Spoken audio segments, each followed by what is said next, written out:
దేవుడి పరీక్ష. ఒక గ్రామంలో గోపాల్ అనే మనిషుండేవాడు.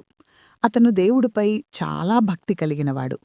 ప్రతిరోజూ పూజలు, భజనలు చేసేవాడు. ఒకరోజు అతను దేవుణ్ణి ప్రార్థిస్తూ అన్నాడు, దేవుడా, నేను నిన్ను చాలా భక్తితో పూజిస్తున్నాను. నువ్వొక్కసారి నా ముందు ప్రత్యక్షమవ్వాలి. అలా చెప్పి ఎంతో ఆశతో ఎదురుచూశాడు.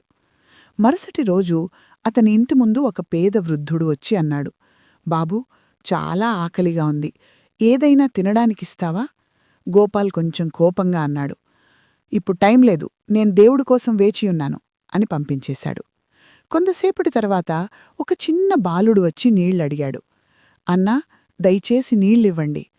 గోపాల్ మళ్ళీ అన్నాడు, ఇప్పుడేగాదు, నేను దేవుడి కోసం ఎదురుచూస్తున్నాను. అతన్ని కూడా పంపించాడు. సాయంత్రం అయింది.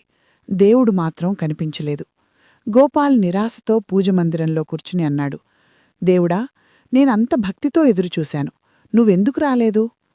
అప్పుడతనికొక శబ్దం వినిపించింది, గోపాల్, నేను నీ దగ్గరకు 3 సార్లు వచ్చాను. గోపాల్ ఆశ్చర్యపోయాడు. ఎప్పుడు దేవుడా? శబ్దం చెప్పింది, ఆకలితో ఉన్న వృద్ధుడిగా వచ్చాను, నువ్వు పంపించేశావు. నీళ్లు అడిగిన బాలుడిగా వచ్చాను, నువ్వు తిరస్కరించావు. మరొకసారి కూడా వచ్చాను, కాని నువ్వు చూడలేదు. గోపాల్ తన తప్పు తెలుసుకున్నాడు. అతని కళ్లల్లో నీళ్లొచ్చాయి. దేవుడా, నేను నిజమైన సేవను అర్థం చేసుకోలేకపోయాను. ఇకనుంచి ప్రతి మనిషిలో నిన్నే చూస్తాను అని ప్రార్థించాడు. ఆ రోజునుంచి గోపాల్ మారిపోయాడు. ఎవరైనా సహాయం అడిగితే వెంటనే చేయడం ప్రారంభించాడు. గ్రామంలో అందరూ అతన్ని గౌరవించారు.